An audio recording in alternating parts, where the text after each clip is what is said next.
దింపుడు గల్లం ఆశ అంటారు కదా, ఈరోజు దింపుడు గల్లం ఆశతోటి నదీ జలాలను అడ్డం పెట్టుకొని దీన్ని వివాదాన్ని సృష్టించి మన మీద బురద జల్లి మనల్ని దోషులుగా నిలబెట్టి రాజకీయ లబ్ధి పొందాలనుకుంటున్నారు. ఈ విషయాలను ప్రజలందరికీ వివరించాలి. మీరు ఏ ఊరికి పోయినా, మీరు గ్రామ పంచాయతీలో అభివృద్ధి కార్యక్రమాలకు పోయినా, మండలానికి పోయినా, నియోజకవర్గానికి పోయినా, జిల్లాకు పోయినా, ఇక్కడ ఉన్న ప్రజాప్రతినిధులందరికీ నా విజ్ఞప్తి ఒకటే, ప్రజలకు పూర్తిగా వివరించాలి. ఉమ్మడి రాష్ట్రంలో కొట్లాడిందే నీళ్ల కోసము, ప్రత్యేక రాష్ట్రం తెచ్చుకున్నదే నీళ్ల కోసము ఈ ప్రాంతాన్ని సస్యశ్యామలం చేసుకోవడం. ప్రత్యేక రాష్ట్రం వచ్చిన 10 సంవత్సరాలలో చంద్రశేఖరరావు గారు ఆనాటి ప్రాజెక్టులను పూర్తి చేయకపోను మన నీటి హక్కులను స్వయంగా సంతకం పెట్టి తాకట్టు పెట్టి వచ్చిన మీటింగ్లలో కృష్ణానది జలాలను తాకట్టు పెట్టడమే కాదు, గోదావరి జలాలను కూడా తాకట్టు పెట్టేసి 3000 టీఎంసీలు సముద్రంలో పోతున్నాయి. మీరు పోలవరం కింది నుంచి గోదావరి జలాలను పెన్నా బేసిన్ వరకు, కృష్ణా బేసిన్ దాటి పెన్నా బేసిన్ వరకు, ఒంగోలు ప్రకాశం వరకు కూడా తీసుకెళ్ళండి అని ఈరోజు ఆ రాచపుండును ఆయన పెడితే అది ఈరోజు మనకు ఒక సమస్యగా సృష్టించాలని వాళ్ళు ప్రయత్నం చేస్తున్నారు. మనం మెదలకుంటూ ఉంటే ఏముందిలే ఆయన చెప్పేది ఎవరు నమ్ముతాడని మీరు అనుకుంటే ఓ రోజు అబద్ధం తిరిగి తిరిగి నిజానికంటే ఎక్కువ ప్రమాదకరంగా తయారైంది. నిజం గడప దాటే లోపలనే అబద్ధం ఊరంతా తిరిగి వస్తుంది అంటారు కదా, దాన్ని చంద్రశేఖరరావు వాళ్ళ అల్లుడు హరీష్ రావు గారు బాగా నమ్ముతారు. ఎందుకంటే వాళ్ళ లైఫ్ సక్సెస్ మొత్తం అబద్ధాల మీదనే ఉంది.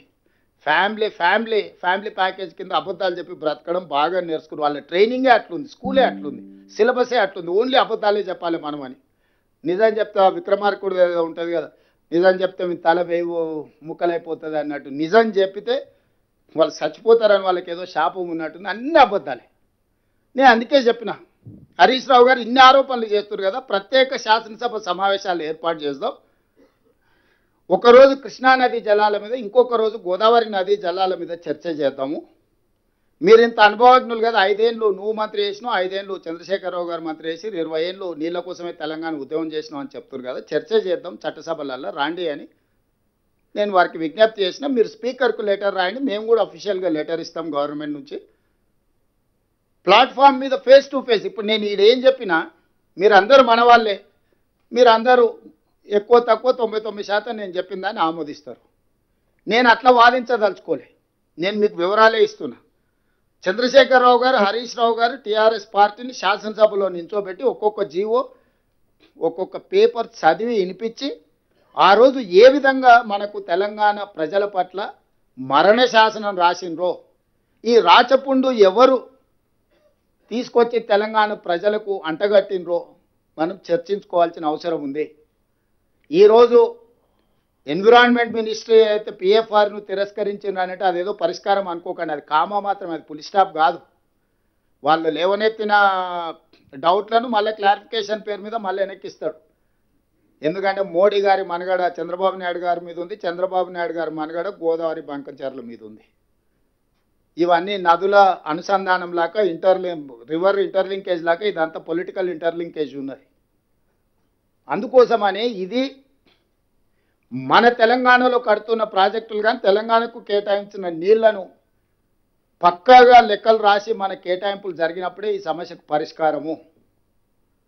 ఇది ఒక రోజు, ఒక నెల, ఒక సంవత్సరంలోనూ తేలే వివాదం కాదు. అందుకే ఈ హాల్లో ఉన్న ప్రతి ప్రజాప్రతినిధి దీన్ని నేర్చుకోవాలి. ప్రతి గ్రామంలో, మండలంలో, జిల్లాలో మీరు ఈ అంశాన్ని ఖచ్చితంగా మీరు ఏదైనా ఉపన్యాసం ఇవ్వండి. ఒక 5 నిమిషాలు ప్రజలకు ఇది వివరించాలి, ఏ విధంగా చంద్రశేఖరరావు గారు తెలంగాణ రైతులకు ద్రోహం చేసిండో, రాష్ట్రం వచ్చినా కూడా వచ్చిన తర్వాత కూడా మన నీళ్ళని ఎట్లా ఆంధ్రప్రదేశ్కు తాకట్టు పెట్టిండో.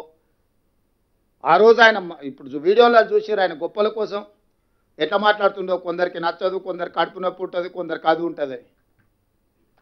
అసలు ఆలోచన ఎందుకు వస్తుంది ఆయనకి? ఎవరికో కడుపు నొప్పి ఉంటుందని, ఎవరికో బాధ ఉంటుందని, అంటే ఎవరన్నా ఆయన ఏమన్నా అనేరు కానీ అని ముందుగానే మన మీద బురద చల్లుతున్నాడు. మన ఉద్దేశాలను, మన ఆలోచనలని తప్పు పట్టాలన్నట్టుగా.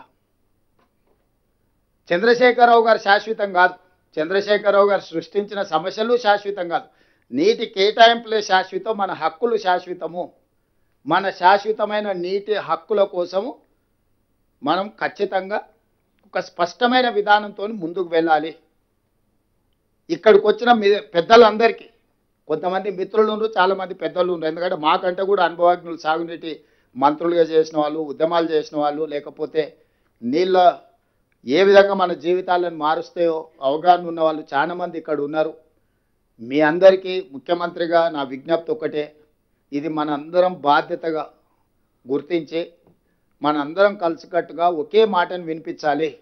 ఈరోజు చంద్రశేఖరరావుతోని పంచాయతీ పెట్టుకునే దానికంటే మన హక్కులను ఎట్లా సాధించుకోవాలని ఆలోచన చేయడం కీలకం. ఈ సమావేశంలో ఉద్దేశం చంద్రశేఖరరావు గారిని విమర్శించడం కోసం కాదు ఈ సమస్య. ఇక్కడ ఈ సమావేశం మన నీటి కేటాయింపులను, హక్కులను ఏ విధంగా సాధించుకోవాలి, మన నీటి కేటాయింపులను, హక్కులను సాధించుకోవాలంటే మనం కేంద్ర ప్రభుత్వం మీద నిరంతరం ఒత్తిడి చేయాలి, నిలదీయాలి. ఇదే మన ఎజెండా.